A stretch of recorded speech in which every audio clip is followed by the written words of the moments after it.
পয়লা মে বিশ্ব শ্রমিক দিবস। আমেরিকার শিকাগোয় হওয়া শ্রমিক আন্দোলনের ঘটনাকে কেন্দ্র করে বিশ্বজুড়ে একযোগে পালিত হয় দিনটি। তবে জানলে অবাক হবেন, আমেরিকায় মে দিবসের সূচনা হলেও দেশটি এই দিনটি পালন করে না। বিস্ময়কর শোনালেও সত্য, বিশ্বের অন্তত ৮৮ দেশে পয়লা মে শ্রমিক দিবস পালিত হলেও আমেরিকায় তা পালন করা হয় সেপ্টেম্বরের প্রথম সোমবার। সাবেক মার্কিন প্রেসিডেন্ট গ্রোভার ক্লিভল্যান্ড 1894 সালে সেপ্টেম্বরের প্রথম সোমবার শ্রমিক দিবস পালন ও ওই দিনটি সরকারি ছুটি ঘোষণা করেন। কিন্তু তিনি কেন পয়লা মের পরিবর্তে শ্রমিক দিবসকে টেনে সেপ্টেম্বরে নিয়ে গিয়েছিলেন তা জানার আগে পয়লা মে বা মে দিবসের ঘটনাটি জানতে হবে। কি ঘটেছিল পয়লা মেতে? 24 ঘন্টার মধ্যে 16 ঘন্টায় থাকতে হয় কারখানায়। নেই বিরতি, নেই বিশ্রাম, নেই সাপ্তাহিক ছুটি। বিনিময়ে বেতন যা পাওয়া যেত তা এক ফোঁটা দিলেম শিশির ধরনের অতি সামান্য। একটানা হাড় ভাঙা কাজ করতে করতে হাঁপিয়ে উঠেছিল আমেরিকার শ্রমিকেরা। তারা নিজেদের দুঃখ দুর্দশা আর দাবি দেওয়ার কথা বলার জন্য 1881 সালের নভেম্বরে প্রতিষ্ঠা করে আমেরিকান ফেডারেশন অব লেবার।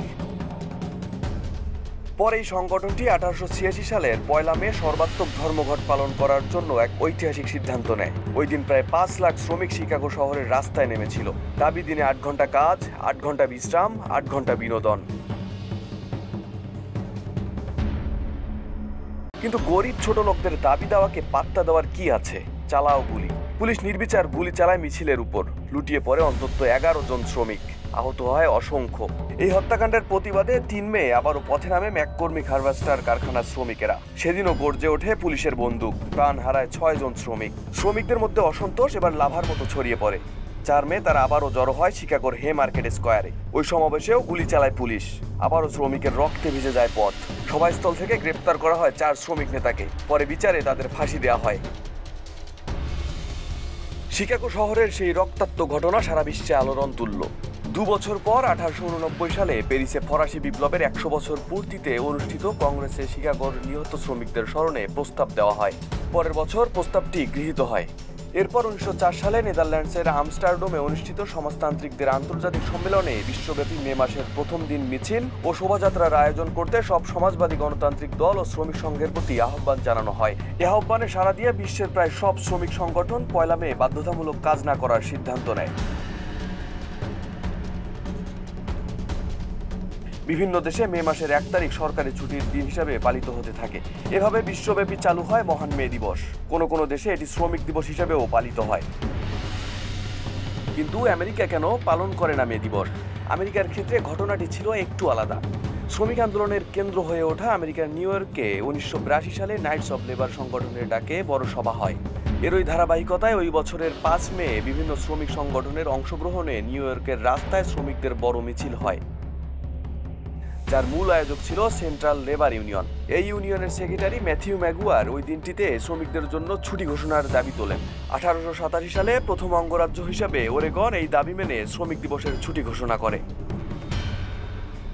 এদিকে শিকাগোর শ্রমিক আন্দোলনের রক্তাক্ত ঘটনার পর আমেরিকায় শুরু হয় শ্রমিক ইউনিয়ন বিরোধী আন্দোলন। একই সময়ে অনেক কারখানা ও প্রতিষ্ঠান শ্রমিকদের সাপ্তাহিক ছুটি ও কর্মঘণ্টার বিষয়টি গুরুত্ব দিয়ে ভাবতে শুরু করে। তাই মে দিবস পালন করা হবে কিনা তা নিয়ে দ্বিধায় ছিল মার্কিন কর্মকর্তারা। যুক্তিটা ছিল এমন, শ্রমিকদের সাপ্তাহিক ছুটি অন্যান্য দাবি দেওয়া নিয়ে তো ভাবা হচ্ছেই। এদিকে বিভিন্ন অঙ্গরাজ্য ততদিনে 5 সেপ্টেম্বর শ্রমিক দিবসের ছুটি দেওয়া শুরু করেছে। ফলে 1889 সালে ওঠা প্রস্তাবের সাথে বিদ্যমান শ্রমিক দিবস মিলিয়ে একটা বিতর্কের শুরু হয়। শ্রমিক নেতাদের একাংশের ভাষ্য ছিল পয়লা মে শ্রমিক দিবস হিসেবে শ্রমিকদের রাজনৈতিক অধিকার নিয়ে বেশি প্রাসঙ্গিক।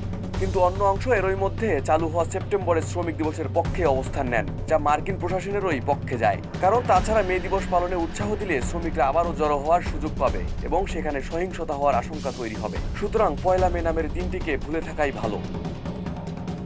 এই সুযোগটিকে বেশ চাতুর্যের সঙ্গে কাজে লাগান তৎকালীন মার্কিন প্রেসিডেন্ট গ্রোভার ক্লিভল্যান্ড। তিনি সেপ্টেম্বরের প্রথম সোমবার শ্রমিক দিবস হিসেবে ঘোষণা করেন। এরপর 1894 সালে দিনটি সরকারি ছুটি হিসেবে গৃহীত হয়। তবে এই ঘটনার রাজনৈতিক প্রভাব কি? আমেরিকার শ্রমিক ইউনিয়ন বিরোধী আন্দোলন ও ক্লিভল্যান্ড সরকারের ঐক্যবদ্ধ প্রচেষ্টার একটি রাজনৈতিক প্রভাব আছে বৈকি। এর ফলে আমেরিকার সংঘবদ্ধ শ্রমিকরা বিচ্ছিন্ন হয়ে পড়ে। নিজেদের দাবি দাওয়া ও অধিকার নিয়ে দাঁড়ানোর মতো তেমন কোনো শক্তিশালী মঞ্চ রইল না।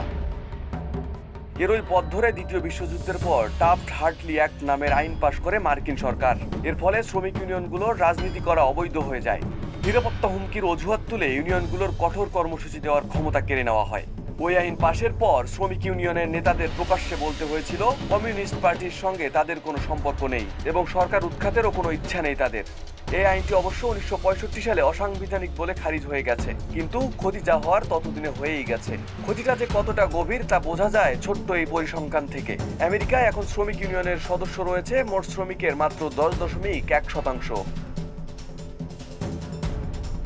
আরিফ হাসান, ঢাকা প্রকাশ।